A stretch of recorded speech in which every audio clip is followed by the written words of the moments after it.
The vanishing, 5 children, one Christmas, and a silence that never ended. If there was ever a night in the year when the world should feel safest, it would be Christmas Eve. Snow gently falling outside, the fireplace crackling, children curled up in their beds, dreaming of morning gifts and Santa Claus. But for the Sodder family, Christmas Eve of 1945 was not a celebration. It was the beginning of a nightmare so twisted, so quietly horrifying, that it still echoes nearly a century later. The Sodder home, a simple 2-story wooden house nestled in the hills of Fayetteville, West Virginia, was bustling with life. That night, George and Jenny Sodder, along with 9 of their 10 children, were settling in for the holiday. The younger kids were giddy with excitement.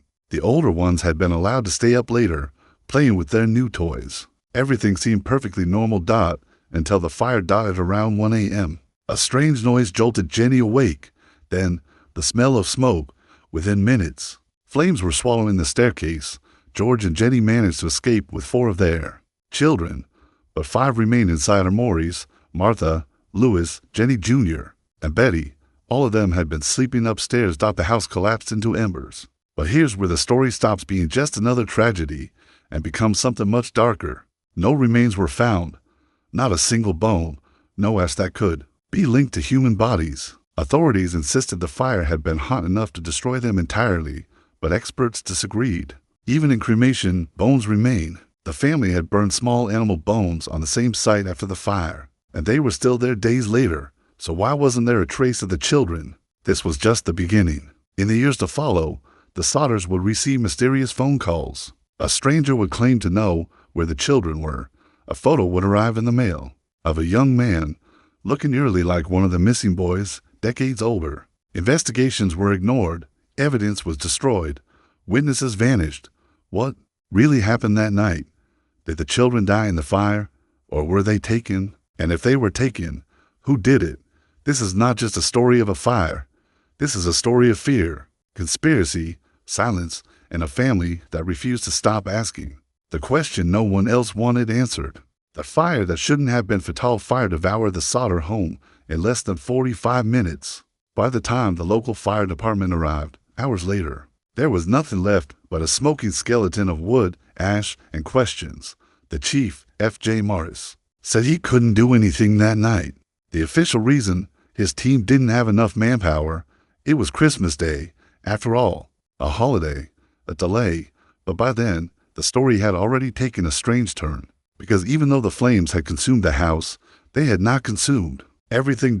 When George Sodder returned to the ashes the next day, he expected and dreaded the worst. Charred remains, evidence of his 5 lost children. But there was nothing. No bones, no teeth, not even fragments, just melted appliances, scorched wood, and silence. It didn't make sense. George, an Italian immigrant and a man with a steely sense of logic, began to question.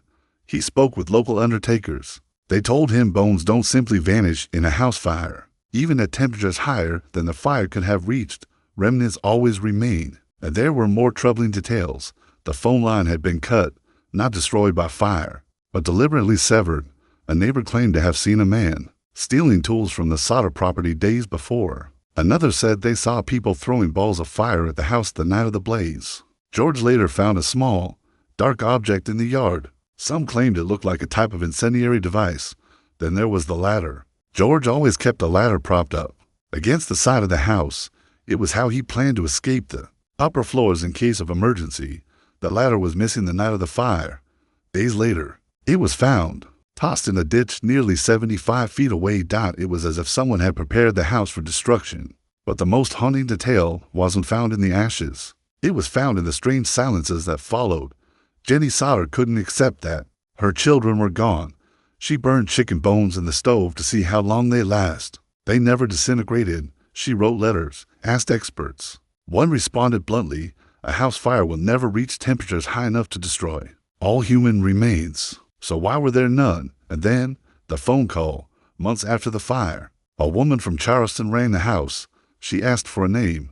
One of the missing children. Jenny answered. The woman gasped and laughed strangely.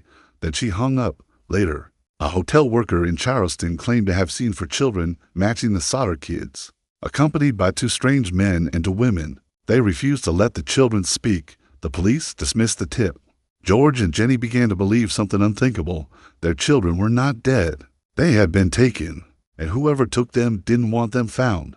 The fire hadn't been an accident, it had been a cover-up. Whispers and warnings, the strange threats before the fire that destroyed their home, before the smoke, the flames, and the silence. The Sodders had already begun to live in the shadow of something darker, something that didn't start in the walls of their house, but outside of it, in the whispers, in the glances, in the men who came and went with words that sounded more like threats than advice. George Sodder wasn't a quiet man. In a small, close-knit town like Fayetteville, West Virginia, that made him a target.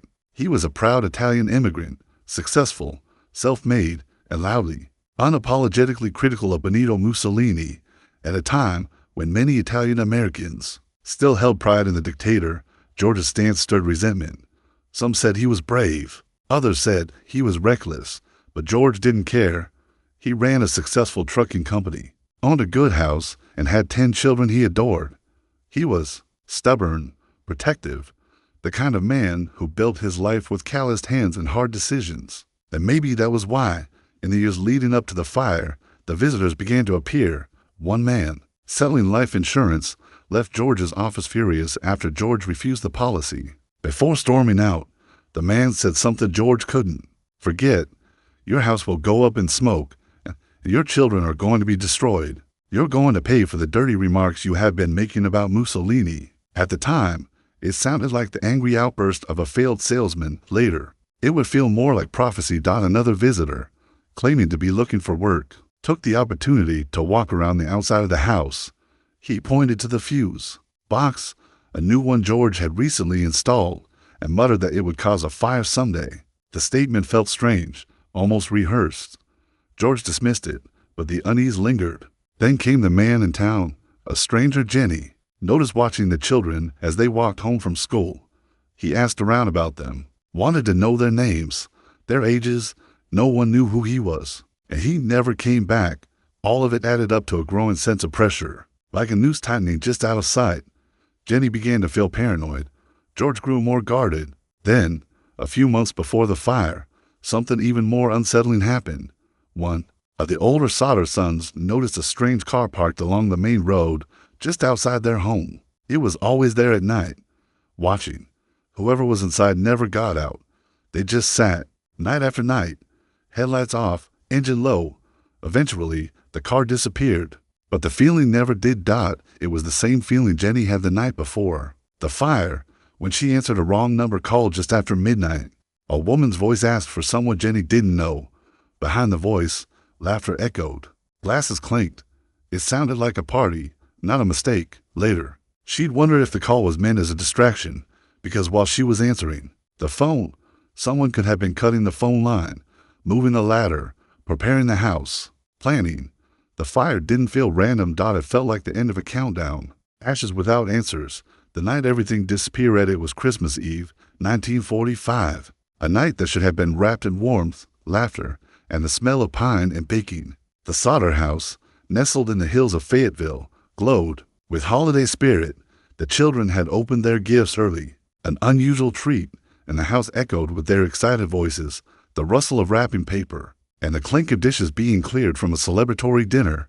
That night, Jenny Sodder allowed 5 of her younger children, Maurice 14, Martha 12, Louis 9, Jenny 8, and Betty 5, to stay up later than usual. They had been so good all day. They played with their new toys in the living room, the Christmas tree lights twinkling beside them. The older kids were already in bed. Jenny and George retired not long after midnight. What happened next unfolded in a blur of smoke and panic, and would become the foundation of one of the most haunting mysteries in American history. Around 12:30 a.m., Jenny was jolted awake by the sound of the telephone ringing. She padded downstairs, confused. The caller was a woman she didn't know, asking for someone who didn't live there. In the background, laughter, glasses, muffled voices, like a party in full swing. Jenny told her she had the wrong number and hung up. On her way back upstairs, Jenny noticed something odd. The lights were still on, and the curtains hadn't been drawn. Unlike her usual routine, the front door was unlocked. The children were gone from the living room. their toys scattered across the floor. She assumed they had gone up to the attic where they slept and turned out the lights before heading back to bed, but sometime around 1 a.m., a sharp noise on the roof woke her again, a loud, heavy thud, followed by what sounded like something rolling, then silence. Moments later, smoke filled the air. The house was on fire. George and Jenny leapt into action, grabbing the children within reach. 4 of them escaped. Sylvia, the youngest, still a baby, and the 2 older boys, John and George Jr., who had been sleeping upstairs. But the 5 children who had stayed up late, Maurice, Martha, Louis, Jenny, and Betty, were nowhere to be found. George tried to reach them, but the staircase was engulfed in flames. He ran outside and smashed in a window, slicing his arm. In the process, trying to reach the attic from the 2nd floor, flames pushed him back. He needed a ladder, but the ladder, the family's only tall ladder, was missing from its usual spot. Later, it would be found thrown down an embankment, far from the house. He tried starting his 2 trucks, parked outside. He planned to use them to climb into the attic window, but neither would start. Even though both had been running perfectly the day before, the phone line was dead. Even though it had been working just a few hours earlier, Jenny ran to a neighbor's house to call for help. Others attempted to reach the fire department, but it was Christmas Eve. The phone operator didn't answer, and the town's small crew was slow to respond. It took 7 hours before they arrived. By then, the Sodder home was a pile of smoldering ruins, and the 5 children were gone. No bodies were found in the ashes. Not bones, not teeth, nothing. The fire chief suggested that the blaze burned so hot, it may have completely incinerated their remains. But this explanation felt hollow. Jenny, horrified and desperate, later conducted her own experiment. She burned animal bones in the fireplace for hours, but they never vanished completely. There was always something left. So why were there no remains of 5 children? That question would haunt the Sodders for the rest of their lives, and it was only the beginning, because over the coming months, more strange things would begin to surface, hints that maybe, just maybe, the children didn't die in the fire at all, that maybe someone had taken them in the fire. It was the cover, shadows in the ashes, clues that shouldn't exist in the cold, gray light of the morning after. The ruins of the Sodder home still smoldered. Smoke curled into the air like ghosts refusing to leave. The fire had consumed everything, but left behind even more questions. Most pressing of all, where were the bodies? The fire marshal's report was brief. He claimed the fire had been caused by faulty wiring, a tragic accident. The children, he said, were burned beyond recognition, but George and Jenny refused to accept it. Deep in their bones, they knew something was wrong. Jenny couldn't let it go. Her mother's heart told her they didn't die in that fire, and piece by piece, she started collecting facts that didn't fit the official story, like the strange man who had come to their house months before the fire, pretending to be looking for work. He had wandered around the house, commenting oddly on the fuse boxes in the back and saying, "This is going to cause a fire someday," or the life insurance salesman who came just a few weeks before Christmas. George declined his offer, and the man turned angry. He warned, "Your house is going to go up in smoke, and your children will be destroyed. You'll pay for the dirty remarks you made about Mussolini." That wasn't just a strange threat. It was a deeply personal one. You see, George Sodder was outspoken. He had fled Italy as a teenager and wasn't shy about criticizing Benito Mussolini, the fascist dictator of his homeland, in his tight-knit Italian-American community. This made him enemies, powerful ones. But the strangest pieces came after the fire. In the days that followed, a telephone repairman came to inspect the damage. He made a chilling discovery. The phone line hadn't burned through in the fire. It had been cut cleanly, intentionally. This wasn't an accident. Someone had disabled the phone lines before the fire started. And then there was the ladder, the family's tall wooden ladder. The one George had always kept propped against the house was missing. That night, later, they found it 40 feet away, tossed down a grassy embankment. What kind of fire causes a ladder to vanish? What kind of fire stops the perfectly functioning trucks from starting? What kind of fire kills 5 children, but leaves no trace? It got weirder. A woman who had been watching the fire from the road claimed she saw figures in the upper window during the blaze, moving silhouettes. Another woman, a few miles away, said she saw a car with Florida plates speeding out of town that very night, filled with children. And then came the sightings. A hotel worker claimed she saw four of the Sodder children accompanied by two strange men and a woman checking in late one night, weeks after the fire. The adults were nervous, controlling, and spoke in rapid Italian. The children, quiet, dazed. One of them, the worker said, looked exactly like Martha Sodder. Jenny was desperate for answers. She wrote to the FBI begging them to investigate. At first, J. Edgar Hoover himself responded, saying he'd be glad to help. But soon after, the Fayetteville police blocked the FBI from taking jurisdiction, saying it was a local matter. George, unwilling to accept the stonewalling, began digging through the ashes himself. He found a piece of green rubber that no one could explain. Later, he'd say he believed it was a napalm grenade, something thrown onto the roof just before the fire. Just like the sound Jenny had heard, a thud, a roll, and then silence. Eventually, the family hired a private investigator, who followed one lead after another into the dark. He discovered that the fire chief, F.J. Morris, had quietly buried a box of ashes and bones on the property, claiming it was all that was left. But when those remains were exhumed and examined, the results were horrifying. They belonged to a single human vertebra from a person who had died long before the fire and was at least 22 years old. None of the missing Sodder children were older than 14. So, whose bones were they? Why had they been hidden? And why was everyone so eager to close the case? As the months passed, the story faded from the headlines. Fayetteville tried to move on, but George and Jenny never did. They believed, no, they knew, that their children were alive, somewhere, stolen in the night, disappeared in smoke and silence, and they weren't done fighting.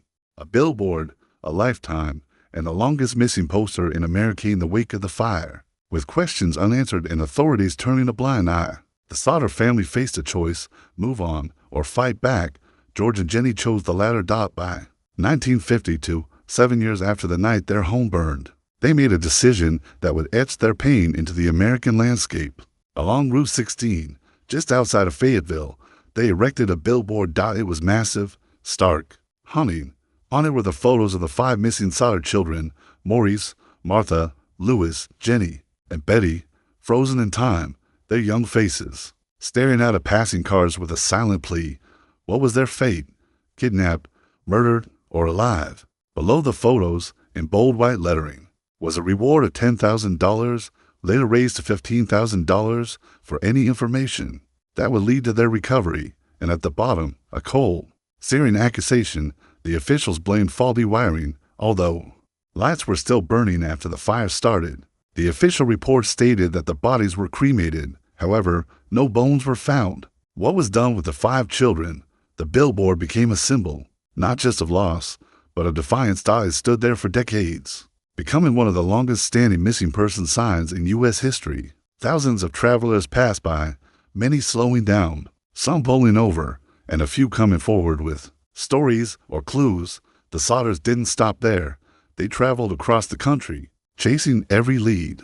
George took time off from work and drove to New York, to Florida, even into Canada, following tips phoned in by strangers, letters sent in shaky handwriting, or whispered rumors from friends of friends. Once, a woman in St. Louis claimed she overheard someone at a bar talking about those Sodder kids, about how they were being held in hiding. Another lead took George to Texas, where a boy who resembled Maurice was supposedly living with a strange couple who never allowed him to speak Italian, his native language. None of it panned out. But then, something truly disturbing arrived. In 1967, more than 20 years after the fire, Jenny received a letter. There was no return address. It was postmarked from Central City, Kentucky. Inside was a photograph of a young man, dark hair, intense eyes, strong features. On the back, scrawled in handwriting that seemed shaky and unsure, were these words: Louis Sodder, I love brother. Frankie, ill boys, A90132 or 35. Jenny's heart stopped. George stared at the photo for hours. To them, it was Louis, older, of course, maybe in his 20s by now, but with the same piercing eyes, the same bone structure, even the crooked smile. They believed, truly and deeply, that their son had sent them this, or someone who knew what happened. They hired a private investigator and sent him to Central City. He vanished, gone with their money and with any hope the lead might have held. Still, the photo haunted them. they added it to the billboard, placing it beside the childhood portraits of their missing children. Passersby now saw not just what had been lost, but what might have become of them. But with each year, their resources thinned, their bodies aged, and the silence from authorities remained deafening. Jenny took to wearing black every single day, from the day after the fire until her death, as if in mourning for her 5 lost children. She kept her front porch light on each night, a signal, a prayer, a vigil, just in case. George died in 1969, never finding the answers he so desperately sought. Jenny lived until 1989, holding on to hope until her final breath. When she passed, the billboard, their towering cry for justice, was finally taken down. The Sodder family didn't have the means to maintain it anymore, but the mystery, it never faded. To this day, the official stance remains: the Sodder children died in that fire. But there were no remains, no bone fragments, no ash patterns consistent with 5 bodies, not even children's. And what about the cut phone line? The car that wouldn't start? The green object George found in the yard? The photo in 1967? There are too many shadows, too many holes, too many people who looked away when they should have looked closer. Theories, lies, and the truth that won't die time did not heal the mystery. Instead, it deepened the wound. The longer the questions remained unanswered, the more the legend of the Sodder children grew, whistling through small-town whispers, armchair sleuths, and conspiracy theories that refused to die. Theories bloomed like weeds in the wake of the fire, each more sinister or surreal than the last. One of the earliest rumors, whispered among neighbors and half-believed even by some of the Sodder family, was abduction by a child trafficking ring. The notion was almost unthinkable in the 1940s, but some said the fire had been staged as a distraction, that the children had been taken in the chaos, spirited away through the wooded back roads that snaked behind the house. But who, why, and why those 5 children and not the others? Then came the theory about the mafia. George Sodder, after all, had been vocal about his dislike of Benito Mussolini, Italy's fascist dictator, and not just vocal. He made enemies. Some local Italian Americans were offended, and rumors swirled that he had insulted powerful men with distant connections to the Italian mob. Could the fire have been a warning, a punishment? One man, only ever referred to as a stranger, had come by the house months before the fire, trying to sell life insurance. When George declined, the man grew agitated and allegedly said, "Your house is going to go up in smoke, and your children are going to be destroyed." At the time, it was dismissed as a bizarre outburst.